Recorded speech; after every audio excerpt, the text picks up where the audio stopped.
there, it's fantastic to see you. I hope that you're having an incredible day. Thank you for taking time out of your busy life to check out what is going on with my makeup basket. It is time to update you on the products that I'm going to be using for the months of July and August as I continue panning out my Sydney Grace Cosmetics with Mel Thompson Tiny Marvels palette. So if you're new to my videos, hi, it's awesome to see you. Each time I post a makeup basket, I am basically capsule panning a makeup look from the palette, because it's not only about getting comfortable with the shadows and just learning what I love about each one of them. It's also about being consistent, taking out the decision fatigue in the morning when I'm getting ready, and make that progress so that I continue using existing makeup out of my collection. So the focus of each of these makeup baskets has been to go on and pan the Tiny Marvels palette. I'm also going through with shades from my MAC and the Flesh palette, so stay tuned. I will be posting an update for the basically June, early July of what's going on with the shadows inside both of these palettes, and stay tuned, because I'm getting to where I'm starting to make some pretty awesome progress. So it's encouraging, and at the same time, I'm nervous that I'm going to be able to make huge progress before the end of the year, because there's a lot of shadow. There's a lot of shadow in both of these palettes. So like I said, be on the lookout for that. But let's talk about what's going on with what's on my face. So the other reason that I like doing these makeup baskets like every other month, sometimes even like stretching it out to about 3 months, is because it's a way for me to consistently pan without the pressure of panning. I'm really just taking a step back. I'm enjoying my makeup. I just put it on in the morning. There's no trying to keep measurements and keep track of everything, and I'm just using stuff till I clear out the backup stash. So on that note, the way that I start off my makeup is I'm going through with the first item I do want to pan, and that is this big bottle of Bioderma micellar water. This has sat in my collection for a long time. And so finally I was like, I just need to make it a habit of using this every day. So I've been extremely intentional that when I go through, before I start my makeup for the day, I take 2 cotton pads. I basically wipe down my eyes to make sure that I don't have any residue. And then I use those cotton pads if I need to wipe down a beauty spatula, and also to wipe off any makeup residue off my nose stud when I'm done with my makeup.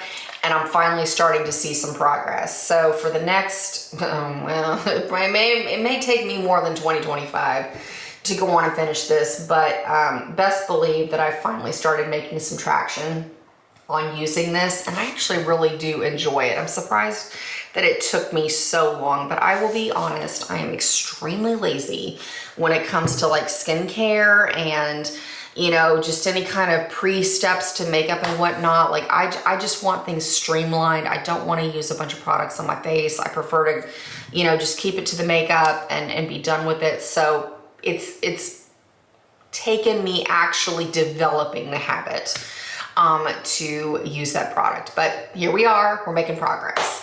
Then after I do the micellar water, I go through with my Charlotte Tilbury Airbrush Flawless Setting Spray. When we last spoke with a makeup basket back in April, I had literally only used this a handful of times. I like it, but now as you can see, I'm getting down to the bottom. I use this to go on and prime my face when I'm first putting on my makeup, and then I set my face at the end.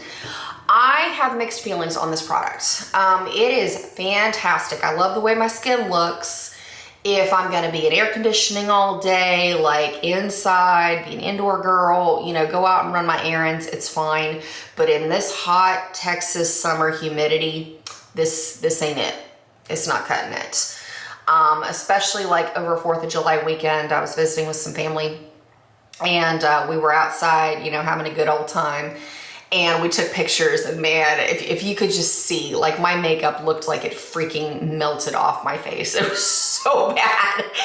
After hanging out, I literally had to go wash my face and start over and reapply my makeup so that it would be ready to go to fireworks. And I've noticed that when I'm outside in the hot Texas summer days that we have around here, this does not hold up as well as I would like it to. So is it a great setting spray? Yeah, if you're planning to stay indoors. But as far as taking it outside, not it. And I'm still not crazy about the smell. So if you wanna see further information about it, go on and check out the description box. I'll link you with some magic links and whatnot, because I mean, it's kind of expensive for what it is. I'm definitely going back to my MAC Fix Plus, because with MAC Fix Plus, I don't have an issue with looking like I have raccoon eyes and like melted makeup splotchy craziness all over my face. So I'm definitely looking forward to going back to that, but it's not bad. Like I said, I do like the way my skin looks when I wear this. Like if I'm going to work, if I'm going to be an air conditioned, you know, be an indoor girl, this is great. Anyways, then going on to foundation routine. So I recently finished up yet another bottle of my very favorite foundation. I like the Il Makiage Woke Up Like This foundation. I have the shade 60. And again, if you're interested in this, it is a subscription service for foundation, which awesome, because it is quite affordable. It's like a mid-range cost foundation. And then when you initially go onto the Il Makiage website, you can take a shade matching quiz. And then they also base your subscription on how often you wear makeup, so you can make sure that you don't have a crazy backup stash of a bunch of foundation that's expiring, but then you also don't have to worry about running out. So you can modify how often it is sent to you based on your makeup needs. So it's really, really awesome. As far as what I was wearing it with, because as you can see, every time I get to the bottom of one of these bottles, I take my trusty little beauty spatula and scrape it out. The primer that I wore with this was the NYX Marshmallow Primer, and I loved these two items together. I didn't like this primer with other products. It is a silicone-based primer, but with this foundation, it was awesome. So I tried it also with the CoverGirl anti-aging, I think it's like a color correcting cream, the CC cream. I have one in my backup stash, so you're gonna see it in later makeup baskets. I didn't like those two together, and then I also had an old foundation that I just pulled out and tried that was on its last dregs. I didn't like it with that, but with this one, it was absolute magic. So now that I finished both of these, I thought it was interesting because I'm now currently working on a new bottle of the Il Makiage in the same shade of number 60, but now I'm pairing it with the e.l.f. Mineral Infused Face Primer. I like this, but not as much as I like the NYX Marshmallow Primer. So I thought that was interesting. And again, another encouragement to go on and pan makeup, because when you're only changing one product at a time, you really get a keen sense for what's going on your face and how it's interacting with other products. And that was just really, really interesting that I saw that while I like this primer, I like the way it sits on my skin, I like the way my makeup's looking right now, but I like this one even better. So this is definitely gonna be on my radar to repurchase. So I thought that was extremely interesting.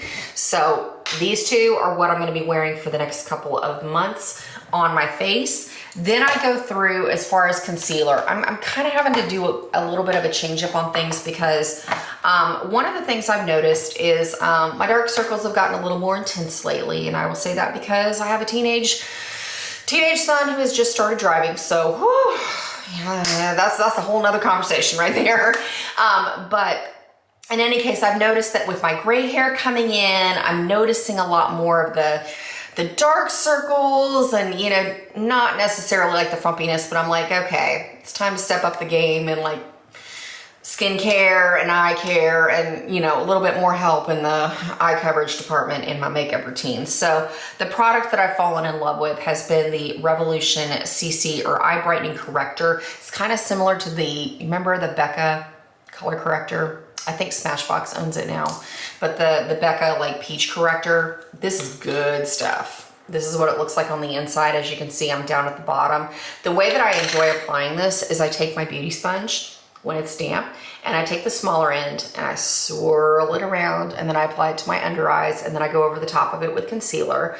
So now that it's down at the bottom, what I'm doing is I'm taking my trusty old spatula, scooping out a little bit, apply it to my eyes, and then I go on and blend it in with that dampened sponge. This is great, great stuff. I'm already so in love with it that when I'm done with it, I plan to go into the backup later this month. So this is a brand new container, ready in the wings to go. So love this. Then as far as the actual concealer, I'm doing a couple things, because the first off, the product that I love Lancome is no longer making. Where did it go? I will find it in just a little bit. Oh, here it is. My trusty concealer. This is the Lancome waterproof, or it's Lancome's long-lasting under-eye concealer. Claims to be waterproof. Lancome isn't making this anymore. Makes me so sad. So I tried to go on to the typical retail websites. Nobody's carrying this anymore, so I'm enjoying what I have left of it. It's a really, really awesome concealer and a great substitute for it. I wouldn't say dupe, but a great substitute for it is the It Cosmetics waterproof concealer, and I wear the shade medium in that one in case you have a skin tone similar to mine. This one I'm in the shade light or bisque maybe. I can't even see the name on it anymore. It's, yeah, it's kind of a lighter shade, but regardless, Lancome isn't making this, so that makes me so sad. So I'm enjoying what I have left of it, and as I'm using up the rest of this, because I pretty much have to, you know, do the shaking thing to squeeze out what's left. I also like a combination of the LA Girl HD Pro Conceal in the yellow shade. This is what it looks like, and it has a squeeze brush applicator. I take this and I apply it over the top of the color corrector, and then I go through with my NARS Creamy Concealer in the shade, I wanna say I'm in Creme Brulee or something like that. I do like these two together. Not as much as I like the Lancome, but this is a great substitute. And again, I've got a lot of different backups of these in my backup stash, so this is gonna be the combination I'm wearing for the next long haul because I've got so many backups of that yellow concealer. So that's where I am with that. Then I go through with my trusty MAC Paint Pot in Soft Ochre. You know what? You love it. I've been using this for over 10 years, over 15 years at this point. This is my go-to eye primer. And so what I do with this is, again, I take my beauty sponge and I swirl it around in the bottom of that pan, and then I apply it to my eyelids. This is fantastic. And best believe I already have a backup of this because I will never be without my MAC Soft Ochre Paint Pot. If they ever discontinue this, I would be so sad. so sad, because this is one of those products, like literally like greatest of all time. Like this is GOAT status for me, for sure. If anything, because I've tried other eye primers, but I don't like anything as well as I like that. And I like that it has more of that yellow tint to it, so it's very brightening. It's very flattering no matter what eyeshadow I put on top of it. It's high quality, good stuff. Then I also, it's somewhere in my empties bin down here. I'm not gonna take the time to find it, but I was going through with a Revlon, it was actually a cream concealer, but I would use it as a liquid bronzer because it had a perfect applicator for it.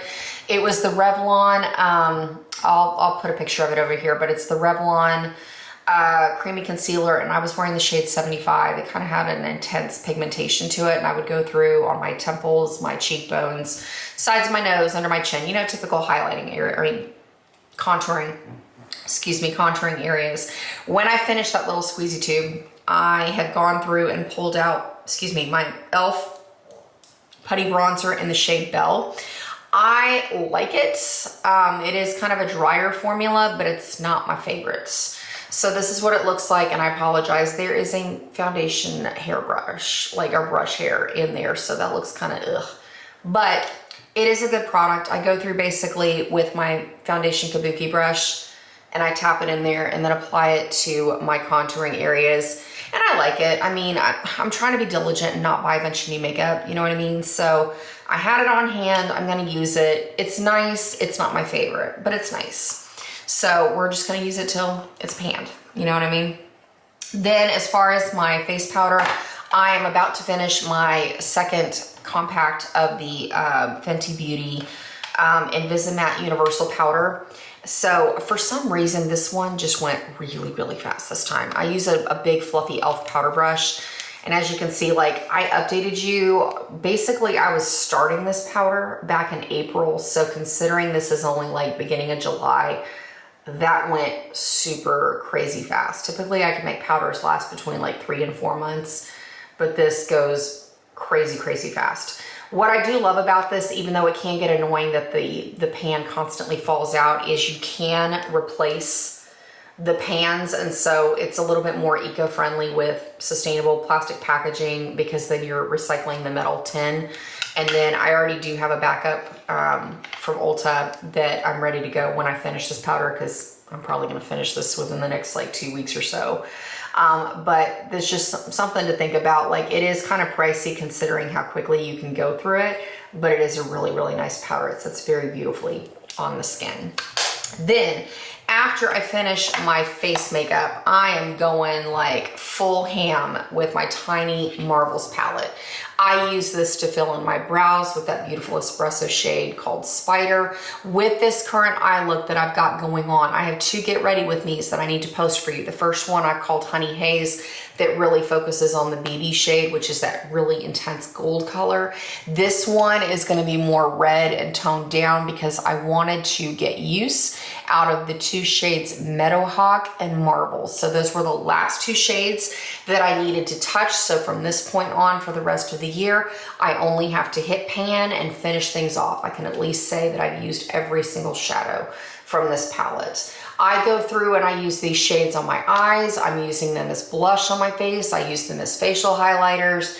I use them, like I said, in my brows. I use them to set liners, you name it. This is a one and done thing. So be on the lookout for my next Pan That Palette update that will be posted probably the next video, because I'm finally getting to the point where I'm having substantial progress that is worth showing every single time that we come on here and have a conversation. So like I said, I will be posting that Pan That Palette coming up within the next couple of days, because I have hit a new pan that I'm very stoked to show you. So from here on out, it's just use it, use it, use it, enjoy it, love it, and keep making progress. Then after I'm done with my Tiny Marvels palette, I am going through and I'm setting my liners and doing some highlighting with my MAC and the Flesh palette. Again, I need to do this with my Pan That Palette update so you can see the progress that I've made in both of those. Then after I do my eye makeup and I'm setting my concealer, I'm going through with my Hourglass Ambient Lighting palette. I have this, I think this is the first level. No, volume 2. Volume 2, I think there's like 2 or 3 levels. And so in any case, I use this one. I've kind of kept you posted on what's going on, because as you can see, I'm expanding the pan in soft light over here. This is what I set my under eyes with. But then I'm also going through, I wanted to at least hit pan in bronze light over here. So I use this as a powdered bronzer / a little bit of extra glow when I'm done applying my makeup. And then I'm going through with Radiant Light. This one, I've used it as a face powder. It's a little dark. So now I'm thinking I'm gonna try, you know, at least hitting pan in this shade by maybe using this as a highlighter topper, you know, or like using this to, you know, just put a little bit of extra glow on my cheeks, maybe on the middle of my forehead, down my nose and whatnot, since now my skin is going through the aging process and getting a little drier, a little crepier. So this might help a little bit. But as far as like my goals, I do want to at least finish this shadow and hit pan in this one. So we'll kind of see what my goals turn into for the Radiant Light shadow. But in any case, I'm pleased that I'm finally making progress, because this is a product that has been in my makeup collection for quite some time. So I want to get use and enjoy everything I have. Then as far as what's going on my eyes, eyeliner, I am back to my trusty oldie but goodie Revlon Colorstay Sharp Line Felt Tip Eyeliner in the shade Black. I wanted a fresh one of these because I love the formula of this. I love the applicator. It is super smooth. It doesn't skip all over my eyes. It doesn't get all over the place. I still set it with a matte black shadow because I have hooded lids, and you know, just eyeliners in general can be kind of precarious for me, but this is awesome. I will go on and link you with this with a magic link in the description box below, because if you have small hooded eyes like I do and you want to be able to wear an intense liner on your upper lash line, this is a great formula. I like it better than the Maybelline felt tip eyeliners. I've tried Joa, that's the one I most recently finished. I've tried some high-end felt tip liners, pencils, you name it. I've gone there, and this by far is my favorite, and it stays classic black for a long, long time. I mean, you will definitely have to throw this out because it's just expired before the black pigment leaves it, because I know we're supposed to switch these out every couple of months, but this is great stuff. Then as far as my lower lash line goes, I'm using the Moira Statement Gel Liner in the nude shade. This is all right. I mean, it's not my favorite. I've discovered that I don't really like gel pencils on my lower lash line because they can kind of, I don't know how else to describe it, but kind of like a crummy mess. Does that make sense? Like when you apply it, like it just kind of clumps a little bit. And then especially when I put mascara on my lower lash line, it's kind of like, like I can clean it up. It's not a big deal. I do like that it brightens my eyes, but that's just one thing that I was kind of like, wah. You know, I mean, I'm going to use it because it's already here. I picked this up at my grocery store. I'm going to use it for the long haul because I finished my Too Faced nude pencil eyeliner, and so I was like, I really do want to change gears and do something different, but is this the best? No, not by far. It is a nice gel pencil application, just in terms of it is creamy, but it's almost too creamy. I think that's what I'm thinking is, you know, when I start applying it to my lower lash line, it can kind of be a little bit of a mess. So I don't know. I'll keep you posted. I may change my thoughts on this in another month or two after I really get comfortable using it, but is it the best? So far, not so much. Then lastly, we got to talk about the lip products because I have been itching to wear a red lip, because if you've been here with me for a long time, you know my classic go-to is always my MAC lip pencil in the shade Whirl, and then I'll wear my Lips But Better shades on top, and then I'll, you know, kind of branch out and do some things for a while, but Whirl is always kind of the go-to. In fact, in my Get Ready With Me for the Honeyed Haze, that's what you're gonna see is Whirl. But this month I was like, nope, I'm gonna pan a red lip. So the one that I love to reach for, because it's a little bit softer, a little bit more muted, is this combination right here. So what I do is I start off with my MAC lip pencil in the shade Chicory, and the description of this, they call it a peach brown. Yeah, it's definitely peach brown, but when you pair it with a red lip, it definitely comes across more red. So here is Chicory right here. As you can see, I was trying to swatch out earlier, but here's Chicory. And what I go through is I use the MAC Velvet Blur lip color on top in the shade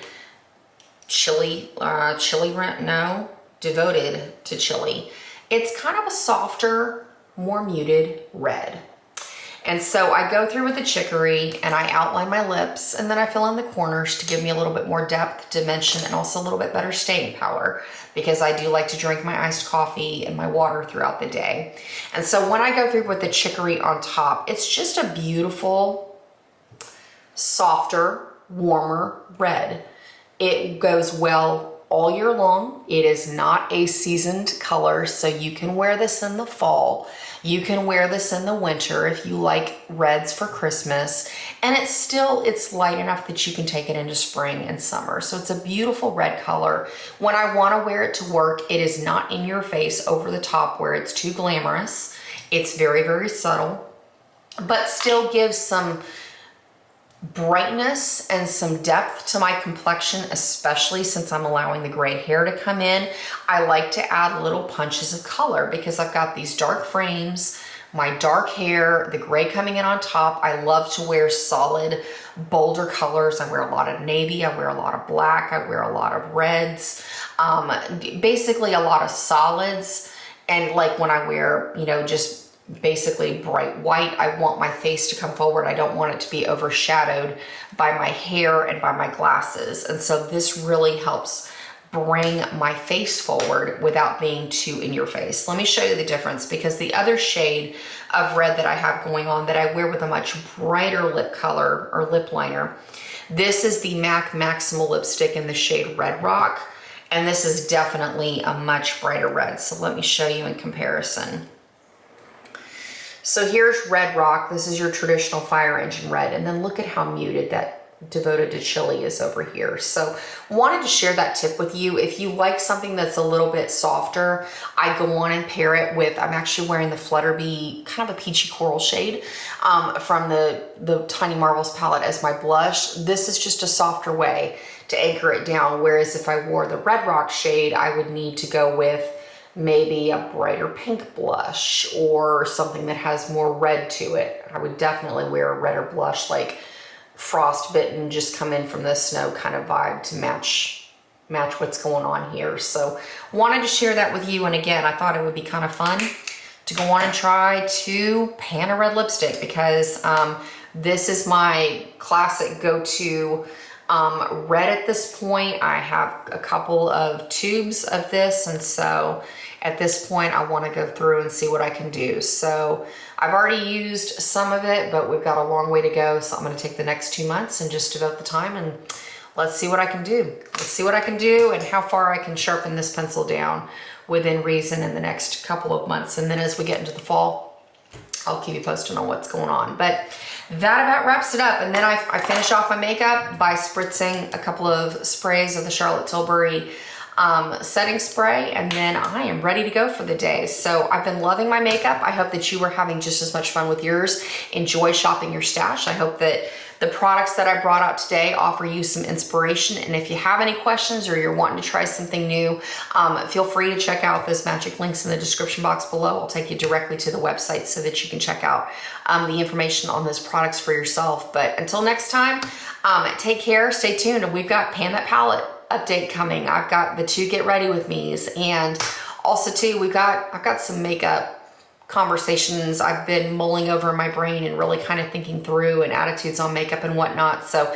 I got a lot of content I need to get filmed and coming your way, of just, maybe you're feeling the same way that I am, and I'm very, open and absolutely excited to have the conversations about these types of things, because maybe this is for a whole nother video, but as far as like what I've been watching on YouTube content, I've been watching a lot of like budgeting videos and overconsumption versus underconsumption, and buying trends, and being bored with makeup, and watching another channel that I love. If you haven't checked it out yet, Caleb Hammer's Financial Audit. Guy cracks me up. Absolutely love it.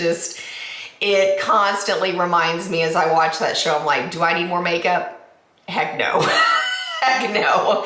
So it's enjoy what I have. And so I've got a lot of thoughts, and I need to kind of put them together, of having a conversation that we can sit down and chat about it, because maybe you're feeling the same way too. So until next time, take care. And like I said, I'll keep you posted on what's going on with Pan That Palette coming up next. So until next time, adios.